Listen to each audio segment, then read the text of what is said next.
Kurukshetra seat पर चुनावी जंग रोचक मोड़ पर पहुंच गई है। मुकाबला त्रिकोणीय होने के साथ साथ कांटे का हो गया है। नवीन जिंदल पूरी तरह से बीजेपी के सारे चुनाव लड़ रहे हैं, जबकि इससे पहले उन्होंने जो 3 लोकसभा चुनाव लड़े थे वो सभी खुद की मैनेजमेंट के बलबूते पर लड़े थे। लेकिन इस बार उनकी चुनाव कैंपेन में वो धार नजर नहीं आ रही है जो आमतौर पर देखा करती थी। नवीन जिंदल के चुनाव लड़ने का फैसला भी काफी चर्चा का विषय रहा। टिकट मिलने के तुरंत बाद ही चुनाव प्रचार करने की बजाय उनका करीब 2 हफ्ते तक विदेश दौरा भी काफी चर्चा में रहा।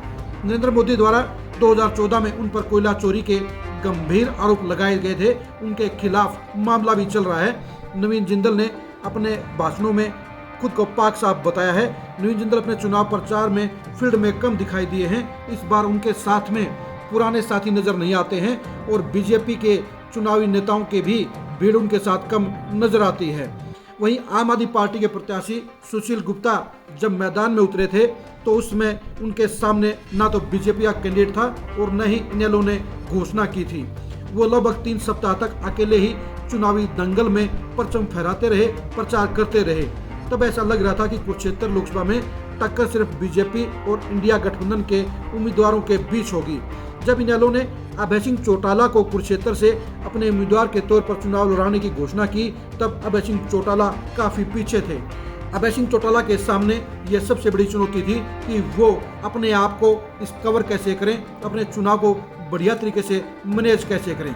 अभय चौटाला ने अपने चुनाव प्रचार की शुरुआत ग्रामीण इलाकों से की और अपने खिलाफ चुनाव लड़ रहे नवीन जिंदल और सुशील गुप्ता को पूंजीपति बनाम किसान की लड़ाई में उलझाने का काम किया। उनके इस मुद्दे का, उनकी इस बात का इलाके में बड़ा असर भी पड़ा। किसानी का मुद्दा चौटाला के पक्ष में चला क्योंकि वो एकमात्र विधायक थे जिन्होंने 3 कृषि कानूनों के खिलाफ आंदोलन कर रहे किसानों के पक्ष में अपने पद से त्याग पत्र दिया था और किसान आंदोलन में तन मन धन से सहयोग किया। यही कारण रहा कि बाकियों के नेता सरदार गुरनाम सिंह चढ़ूनी और किसान नेता सुरेश कोत भी उनके साथ आए, जिससे किसानों में ये संदेश गया कि इस चुनाव में किसानों का साथ देना है। कुरुक्षेत्र लोकसभा में करीब 5 लाख जाट मतदाता हैं और 1 लाख के करीब रोड मतदाता हैं। रोड नेता वीरेंद्र मराठा भी इनेलो के साथ गठबंधन में चुनाव लड़ रहे हैं। इनेलो ने करनाल सीट पर वीरेंद्र मराठा को खुलकर समर्थन किया और उन्होंने बदले में कुरुक्षेत्र सीट पर अभय सिंह चौटाला की खुलकर मदद करने का ऐलान किया है। यही वजह है कि कुरुक्षेत्र लोकसभा चुनाव में अभय चौटाला को रोड समाज का बड़ा साथ मिल रहा है। रोड समाज के युवाओं ने अमेरिका के कैलिफोर्निया में अभय चौटाला और वीरेंद्र मराठा के पक्ष में एक रैली भी निकाली और अपने समाज को संदेश दिया कि करनाल में वीरेंद्र मराठा और कुरुक्षेत्र में अभय सिंह चौटाला के पक्ष में मतदान करना है।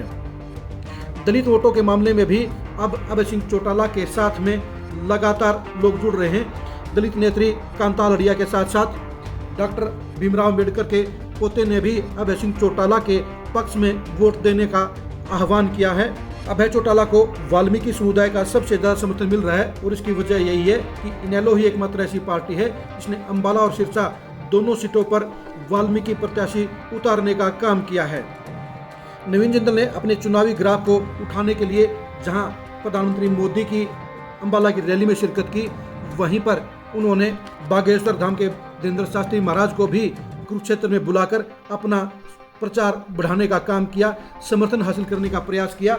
वहीं पर सुशील गुप्ता ने भी केजरीवाल और भगवंत मान के रोड शो कराकर अपने पक्ष में हवा बनाने का काम किया, लेकिन उनके विपरीत अभय सिंह चौटाला अपने बलबूते पर ही आगे बढ़ने का काम कर रहे हैं। अभय सिंह चौटाला को इस बात का भी फायदा हुआ कि वीरेंद्र मराठा के अलावा उन्हें शेर सिंह राणा की राष्ट्रीय जनलोक पार्टी से समर्थन मिला।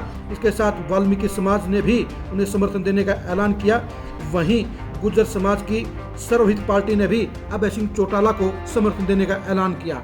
यही वजह है कि अभय सिंह चौटाला का चुनावी ग्राफ अब सुशील गुप्ता और नवीन जिंदल के बराबर में खड़ा होता नजर आ रहा है। जैसे जैसे चुनाव आगे बढ़ता गया है वैसे वैसे सुशील गुप्ता का ग्राफ नीचे जाना शुरू हुआ है। सुशील गुप्ता को जैसा कांग्रेस का साथ शुरू में मिलता हुआ नजर आ रहा था वो अब मिलता हुआ नजर नहीं आ रहा, क्योंकि कांग्रेस के कई नेता ये समझ चुके हैं कि सुशील गुप्ता अगर जीत गए तो उनके इलाके में बेदखली हो जाएगी और आम आदमी पार्टी उनके इलाकों में पैठ बनाकर उन्हें हराने का काम करेगी। यही वजह है कि वो अब सुशील गुप्ता के साथ में दिखावा कर रहे हैं। गुप्ता के लिए एस ऑयल का मुद्दा भी गले की हड्डी बन गया है, क्योंकि पंजाब के सीएम भगवंत मान और केजरीवाल हरियाणा के किसानों को इस मामले में साफ जवाब नहीं दे रहे हैं कि वो हरियाणा को एस ऑयल का पानी देने से इनकार क्यों कर रहे हैं। वहीं सुशील गुप्ता को राजकुमार सैनी का साथ लेना भी महंगा पड़ता हुआ नजर आ रहा है, क्योंकि राजकुमार सैनी को लेकर जाट समुदाय में बड़ी नाराजगी है, क्योंकि जाट आरक्षण आंदोलन में राजकुमार सैनी की भूमिका को लेकर साफ तौर पर जाट समुदाय का मानना है कि लोगों को भड़काने और समाज का माहौल खराब करने का काम राजकुमार सैनी ने किया। अब उन्हीं राजकुमार सैनी के साथ मिलकर सुशील गुप्ता चुनाव प्रचार कर रहे हैं, जिसके चलते अब गुप्ता के प्रति भी जाट समुदाय में नाराजगी दिख रही है। कांग्रेस की आपस में फूट भी किसी से छुपी नहीं है। ऐसे में गठबंधन उम्मीदवार के पक्ष में अपने मतदाताओं को वोट डलवाने में वो कितना सफल होंगे, ये एक सवाल बना रहेगा। ग्रामीण वोटरों में अभय चौटाला काफी हद तक सेंध मारते दिखाई दे रहे हैं। यही कारण है कि अभय चौटाला 0 से शुरू हुए अपने मुकाबले को त्रिकोणीय बनाने में सफल हो गए हैं, और कहीं न कहीं वो कई जगह गुप्ता के मुकाबले काफी मजबूत भी दिखाई दे रहे हैं। कुरुक्षेत्र के गांव किरमिच, हथीरा, बारना और ग्राडसी में जब ग्रामीणों से तीनों उम्मीदवारों के बारे में बात की तो किरमिच के बलवान सिंह ने बताया कि जाट वोटर इस बार किसानी के मुद्दे पर वोट देगा। वहीं सतीश ने बताया कि वो मोदी से काफी प्रभावित हैं और अब की बार वोट मोदी के नाम पर जिंदल को देंगे। जाट बाहुल ग्राडसी गांव के सतबीर सिंह ने बताया कि पहले वो गुप्ता को वोट देने की सोच रहे थे, लेकिन राजकुमार सैनी द्वारा गुप्ता के प्रचार में उतरने पर नाराज हैं, क्योंकि सैनी ने समाज में 35 बनाम का एक नारा देकर जहर बोने का काम किया, और जिसके कारण दंगों में कई लोग मारे गए, इसलिए गुप्ता के पक्ष में वोट नहीं डालेंगे। ऐसा ही माहौल कमाबोस कई गांव में दिखाई दिया। कुरुक्षेत्र शहर में जहां बीजेपी का पलड़ा भारी है, तो वहीं पर आम आदमी पार्टी वहां कांटे का मुकाबला कर रही है, लेकिन जिंदल परिवार द्वारा किए गए सामाजिक कार्यों के कारण बीजेपी कुरुक्षेत्र शहर में मजबूत नजर आ रही है। कुरुक्षेत्र शहर से बाहर जब निकलते हैं तो लाडवा हल्के में साफ तौर पर अभय सिंह चौटाला नंबर 1 पर नजर आते हैं, और वहां पर उनका मुकाबला बीजेपी के नवीन जिंदल के साथ नजर आता है। वहाँ आम आदमी पार्टी के सुशील गुप्ता नंबर 3 पर नजर आते हैं।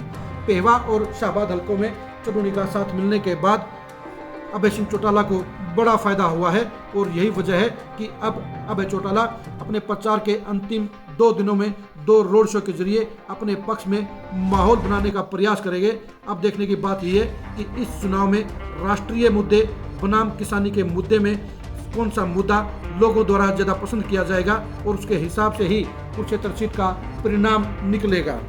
आप खरी खरी न्यूज के साथ बने रहिए। आप हमारे फेसबुक पेज को फॉलो कीजिए, आप हमारे यूट्यूब चैनल को सब्सक्राइब कीजिए। नमस्कार।